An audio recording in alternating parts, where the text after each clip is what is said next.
Hello বন্ধুরা, আজকে তোমাদের কাছে শেয়ার করব ঈদের দিনের পুরো দিনটা কি করলাম, পরের দিনটা কি করলাম, এইসব তো দেখতেই পেয়েছো। এত বৃষ্টি হচ্ছিল ঈদের দিনে যে খিচুড়ি বানিয়েছি। খিচুড়ি, পোস্তর বড়া, পাঁপড় ভাজা, বেগুন ভাজা, আলু ভাজা। তো জুড়ে আলু ভাজা করতে গেছে, আটকে আটকে গেছে আলু ভাজা। ঠিক আছে, খাবার মতন হলেই হবে, অত সুন্দরী বানাতে হবে না। তো বসে গেছি দুজনে খিচুড়ি নিয়ে। আমি তো এত নিয়েছি, আমি চোখের খিদে অর্ধেক ফেলে দিয়েছি। আমি খিচুড়ি পছন্দ করি না অতটা, কিন্তু ওই যে কী করব, বাবা বললে খিচুড়ি করো, আমি ওই জন্য খিচুড়ি করলাম। এটা পরের দিনের ব্লগ, ঈদের পরের দিনে। দেখতেই পাচ্ছ আমরা ঘুরতে বেরিয়েছি। আমার দিদির জন্মদিন পরের দিন ছিল, তাই জন্যে আমরা একটু আমাদের বাড়ি থেকে বেরিয়েছি, একটু জিনিসপত্র কিনে তারপরে বাড়িতে আসবো। এই রোডে উঠে গেলাম। এবার যাই, একটু যেখানেই যাচ্ছি আমরা একটু বিরিয়ানি করবে দিদি, তো ওর সাথে একটু স্টার্টারে কিছু খাবো, তার জন্য কিনতে বেরিয়েছি। ও বাবা, সব দোকান বন্ধ ঈদের জন্যে। তো বন্ধ তো হবেই বলো। আবার দিদির ছেলে হাওয়া পেলেই ঘুমিয়ে পড়ে বাইকে, ওই জন্য ওকে চালাচ্ছি। ওঠ, কি সুন্দর জড়িয়ে ঘুমাচ্ছে, শুধু ঘুমায়। আমাদের ঘুমের একটা কিছু আছে। এমনিও বাইকে উঠলে অনেকেরই ঘুম পায়, বাইকের পায় না বলো? যারা বাইক চড়ে, যে চালায় তার ঘুম না পেলেই হলো, আমরা ঘুমাব। তো এখানে এলাম, এখানে দোকানটা বন্ধ।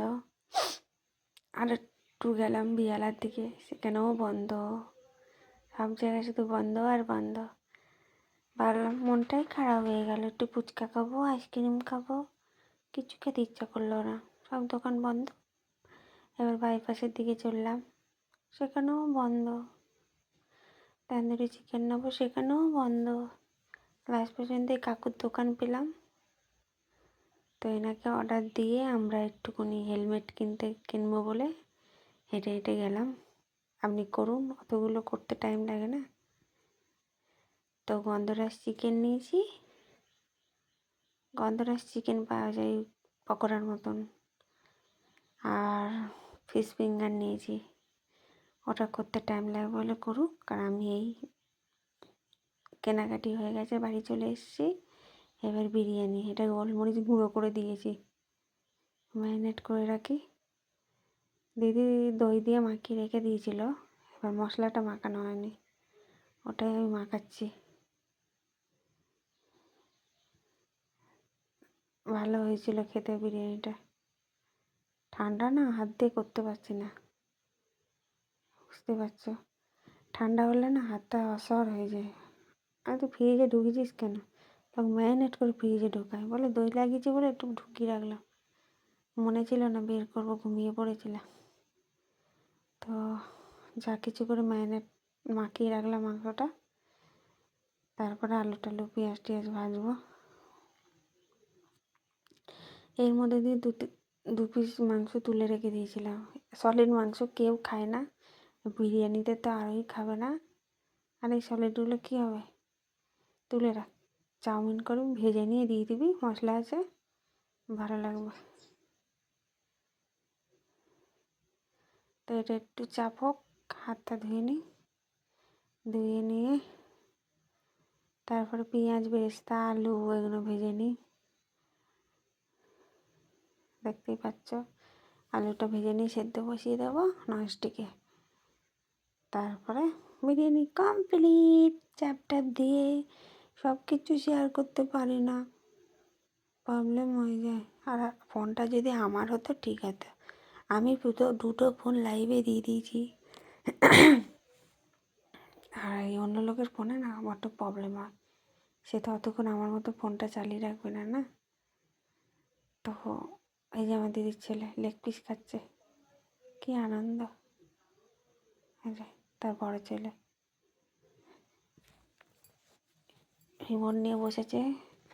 আমরা কার্টুন দেখতে ভালোবাসি, তোমাদের সবাইকে বলেছি। আমাদের কার্টুন চালালে আমাদের এই দেখো গোপাল ভাঁড় চলছে। আমাদের বাড়িতে সবাই কার্টুন দেখে। ফালতু ওই সিরিয়াল দেখার থেকে আমরা কার্টুন দেখতে বেশি ভালোবাসি। এই যে বাড়িতে এসেছিলাম, এসে একটু সিমুই বানিয়েছিলাম। বন্ধুদের বাড়ি যাওয়া হয়নি, না হলে ভিডিও তুলতাম। মনটা ভালো লাগেনি বলে বন্ধু বাড়ি যায়নি। তো ঘরে এসে সিমুই করলাম। সিমুইটা হোক, আমি একটু আটা মাখবো, মেখে নিই, তারপরে দেখাচ্ছি। এইরকম করেই দিনটা কেটে গেল। ওদের ঈদটা ভালো যায়নি, তার মানে আমাদের পুজোটাও ভালো যাবে না। এত বৃষ্টি হলো, মনটাই খারাপ হয়ে গেল। আর আটা মাখা কমপ্লিট। এবার বাতাসা দিয়ে করেছি, অনেক বাতাসা জমে গেছে। আর আজ বাতাসাগুলোকে শেষ করব, পেটও ঠান্ডা করবো, সিমুইয়ে করবো। সিমুইটা একটু লাল হয়ে গেছে, ও ঠিক আছে। ফোন সামলাবো না সিমুই সামলাবো? কেমন হয়েছে কমেন্টে জানাবে। আমার ভিডিওটা ফুল ওয়াচ করবে, পাশে থাকবে। আমিও তোমাদের পাশে থাকার চেষ্টা করবো। টাটা।